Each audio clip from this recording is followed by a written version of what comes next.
रख हौसला, देखना ख्वाब एक दिन हकीकत बन जाएगा। मुश्किलों से ना घबराना, एक दिन मुश्किलों से तू बड़ा बन जाएगा। जो मुश्किल आज आपको बहुत ही बड़ी लग रही है, कल आप शायद हंसेंगे कि आप इन मुश्किलों से जी चुरा रहे थे या इनके लिए डर रहे थे।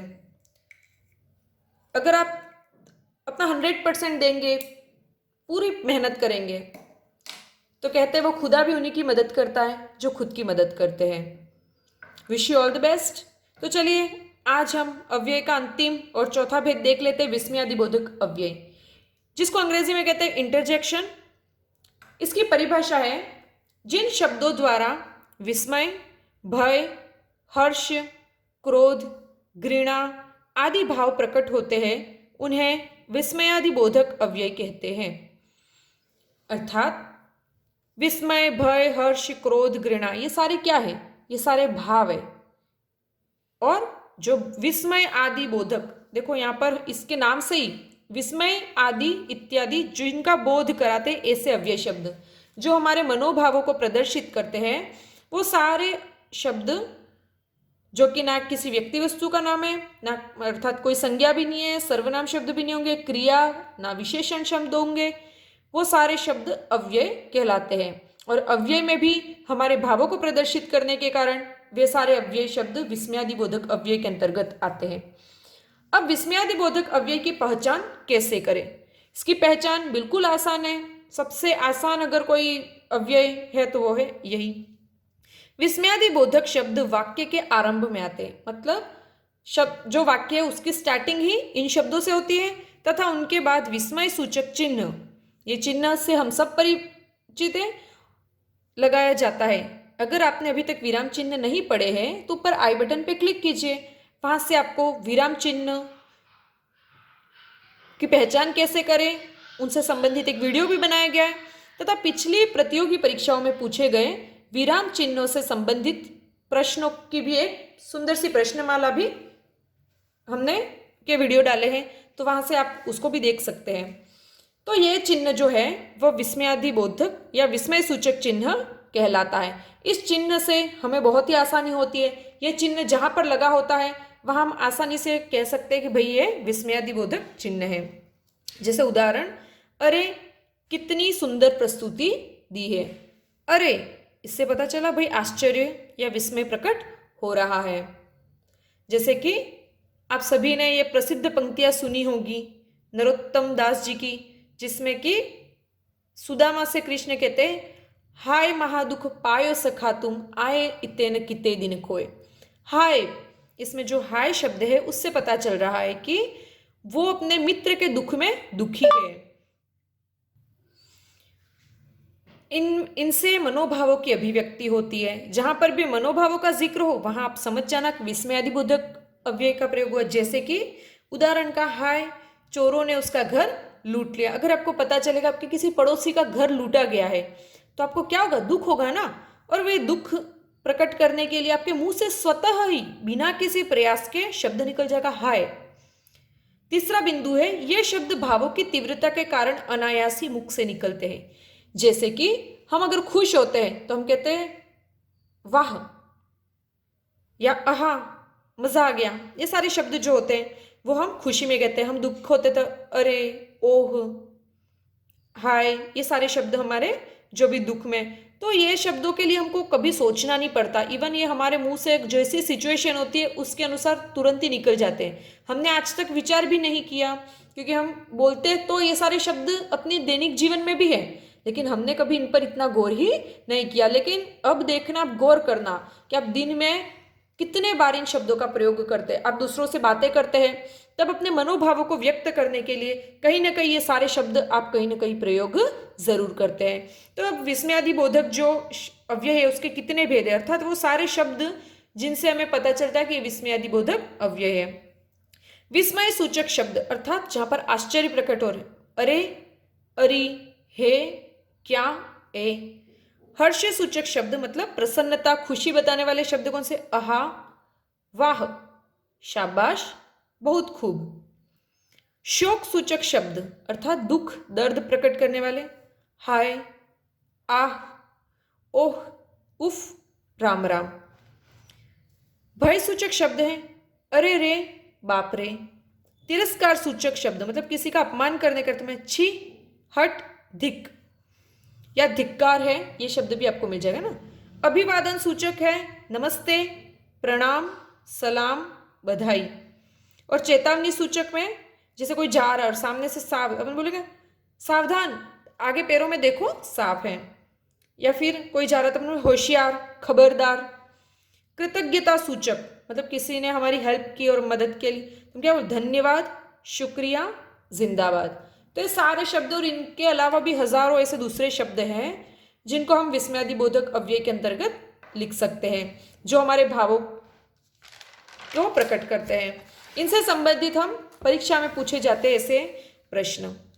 आपको परीक्षा में एक सीधी लाइन दे दी जाएगी, अरे वाह तुमने तो कमाल कर दिया, और प्रश्न पूछा जाएगा वाक्य में अव्यय प्रयुक्त हुआ है संबंध बोधक, समुच्चय बोधक, क्रिया विशेषण या विस्मयादि बोधक।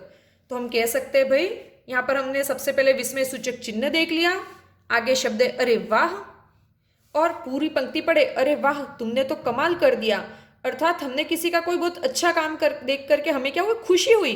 तो यहाँ पर अरे वाह ये जो है प्रसन्नता, हमारी खुशी प्रकट करने वाला है। तो यहाँ पर मनोभावों को भी व्यक्त कर रहा है, सूचक चिन्ह भी है और ये शब्द अव्यय शब्द भी है। तो हम यहाँ कहेंगे कि भाई यहाँ पर विस्मयादिबोधक अव्यय का प्रयोग हुआ है। अफसोस मैं उनके पास नहीं थी, यहाँ पर अफसोस ये जो शब्द है वो हमारे विस्मयादिबोधक शब्द है। मैं उनके पास नहीं थी, यहाँ पर दुख प्रकट करने के अर्थ में प्रयोग हुआ है। वाह तबीयत खुश हो गई, खुशी प्रकट करने के लिए। छी यहाँ कितनी मक्खियां भिन भिना रही है, तो यहाँ पर छी। ये सारे शब्द देखो हम पढ़ते ही हमको समझ में आ जाएंगे। सबसे पहले तो ये चिन्ह देखेंगे और चिन्ह के आगे जो शब्द है वो शब्द देखने हैं, तो इस चिन्ह से ही इसकी पहचान हो जाती है। अगला वाक्य है अबे जाता कहाँ है। प्रश्न पूछा जाएगा वाक्य में अव्यय शब्द छाटिए, तो हमें अव्यय शब्द को छाटना है और हम प्रश्न ऑप्शंस में आ जाएंगे अबे, जाता, कहाँ है, चारों को अलग अलग करके वो चार ऑप्शंस में आपको परोस करके दे देगा। तब आपको पहचानना है कि भाई ये जो अबे है और जिसके बाद विस्मय सूचक चिन्ह लगा है, इससे पता चल रहा है कि भाई ये क्या है, हमारे यहाँ पर अव्यय शब्द है। धन्यवाद आपने मेरी बहुत सहायता की, धन्यवाद। और उसके बाद विस्मय सूचक शब्द है। सावधान आगे अस्पताल है, तो यहाँ पर सावधान करने के अर्थ में। उफ आज कितनी गर्मी है।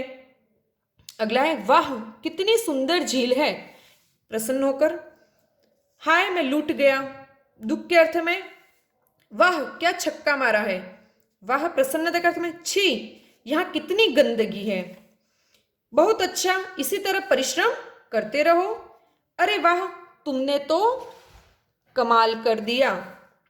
तो ये यहाँ पर इन वाक्यों को पढ़ने से हमको पता चल जाता है, कहीं पर प्रसन्नता प्रकट हो रही है, कहीं पे दुख प्रकट हो रहा है, कहीं पर अफसोस प्रकट हो रहा है, या फिर विभिन्न प्रकार के जो मनोभाव है उनको प्रकट करने के लिए धन्यवाद, सावधान, उफ, वाह, हाय, छी, बहुत अच्छा, अरे वाह, ये सारे शब्द जो है। और उनके बाद आने वाला सबसे इम्पोर्टेंट ये जो चिन्ह है, इस चिन्ह से बहुत ही आसानी से आप पहचान सकते हो कि विस्मयादिबोधक अव्यय यहाँ पर प्रयुक्त हुआ है, क्योंकि ये हमेशा इन शब्दों के पीछे लगेगा ही लगेगा।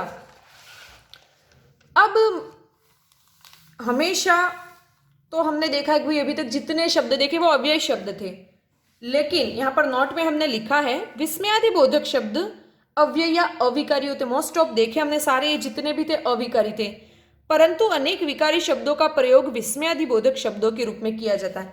लेकिन हमारी बोलचाल में और बहुत सारी जगह पर जो विकारी शब्द हैं उनके साथ भी हम विस्मय सूचक चिन्ह लगा करके या उनको इस प्रकार से हम बोलते हैं कि वो हमारे मनोभावों को प्रकट करते हैं।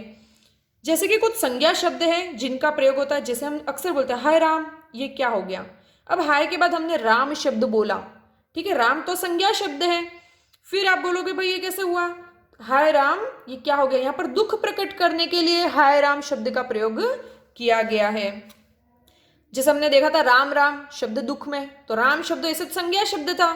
फिर वहाँ पर कैसे प्रकट यहाँ पर लिखा हमने, तो बस यहाँ पर राम राम ये जो शब्द संज्ञा शब्द होने के बावजूद भी यहाँ लिखने का कारण यही था कि वो दुख प्रकट कर रहा है, शोक प्रकट कर रहा है, विकारी शब्द होते हुए भी वो अविकारी शब्दों की श्रेणी में यहाँ पर वाक्य में प्रयुक्त हुआ है। दूसरा, कुछ सर्वनाम शब्द होते हैं जैसे कि कौन, सुषमा प्रथम आई है, आश्चर्य प्रकट करते, अरे कौन, सुषमा प्रकट आई है, प्रथम आई है, तो यहाँ पर आश्चर्य प्रकट करने के अर्थ में भी इस कौन का प्रयोग किया गया है। असल में कौन सर्वनाम शब्द है। तीसरा है विशेषण शब्दों का प्रयोग, अच्छा, बुरा, ये सारे गुणवाचक विशेषण है। यहाँ पर अच्छा, रोगी को जल्दी ले जाओ, अगर आप हॉस्पिटल जाओगे और आप कहोगे भाई एक एक्सीडेंट हो गया, डॉक्टर साहब जल्दी, डॉक्टर साहब क्या, अच्छा रोगी को जल्दी ले जाओ, अनुमति के अर्थ में वो ऐसे हमको बोलेंगे। फिर क्रिया शब्दों का प्रयोग जैसे कि उठना, बैठना, खाना पीना, सारी क्रिया है। हम किसी को क्या बोले, उठिए जाकर नहा लीजिए, है ना, तो यहाँ पर भी ये जो उठिए शब्द प्रयोग हुआ है। तो यहाँ पर देखो, हमको आपको पहचानने का आसान तरीका यही है कि इनके पीछे विस्मय सूचक चिन्ह लगा हुआ है और ये वाक्य के स्टार्टिंग में लगे हुए हैं विस्मय सूचक चिन्ह है, इसलिए यह यहाँ पर संज्ञा, सर्वनाम, क्रिया या विशेषण शब्द ना हो करके यहाँ विस्मयादिबोधक अव्यय शब्द के रूप में प्रयुक्त हुए हैं। कुछ एक और एग्जाम्पल देख लेते हैं। उफ, इस गर्मी ने तो परेशान कर दिया। अरे आप कब आए, शाबाश, खूब पढ़ो। और अंतिम है, अरे तुम चुप रहते हो कि लगाओ। गुस्से में आके मम्मी बच्चे को बोलते हैं ना, बक बक कोई करता है, हमेशा कोई इसी चीज की जिद करता है बच्चा, अरे तुम चुप रहते हो कि मैं एक लगाऊं, मतलब तुम थप्पड़ खा के चुप रहोगे क्या। तो ये जितने भी हमारे रोजमर्रा के जीवन में भी हम बोलते हैं तब हमको एहसास नहीं होता है, लेकिन हम विस्मयादिबोधक अव्यय का प्रयोग बहुत ही ज्यादा करते हैं। तो ये विस्मयादिबोधक अव्यय की पहचान सबसे बहुत ही आसान है, सारे अव्यय शब्दों में सबसे आसान यही है। ये बिल्कुल अलग से शब्द है और इनकी पहचान यही है कि ये वाक्य की स्टार्टिंग में आते हैं और इनके साथ हमेशा विस्मय सूचक चिन्ह लगा ही मिलेगा आपको। फिर ये हमारे मनोभावों को प्रकट करते हैं और ये अनायास, मतलब बिना किसी प्रयास के ही हमारे मुख से निकल जाते हैं। तो यहाँ पर ये छोटा सा विस्मयादिबोधक अव्यय का जो टॉपिक था वो यहाँ पर कंप्लीट होता है। इसके बाद में एक प्रश्नावली का वीडियो अपलोड करूंगी जिसमें हम साथ साथ में सॉल्व करेंगे कि हमने अभी तक अव्यय शब्द पढ़े वो हमें कितने समझ में आए। उन प्रश्नों को हल करने के बाद हम जान जाएंगे। आशा करती हूँ विकारी और अविकारी शब्द आपको समझ में आ गए हैं। यदि आपको वीडियो पसंद आया तो प्लीज़ इसको लाइक कीजिए। चैनल अगर आपने सब्सक्राइब नहीं किया है तो इसको सब्सक्राइब कर दीजिए तथा करबद्ध निवेदन है आपसे कि अपने व्हाट्सएप स्टेटस पे इसका लिंक आप कॉपी करके वहाँ पर डालिए ताकि आपके दूसरे जो कॉन्टैक्ट्स हैं वो भी देख सके और वो भी इन वीडियोस का लाभ उठा सके, क्योंकि ज्ञान हमेशा बांटने से बढ़ता है। तो यहाँ पर ये वीडियो समाप्त करते हैं हम। धन्यवाद।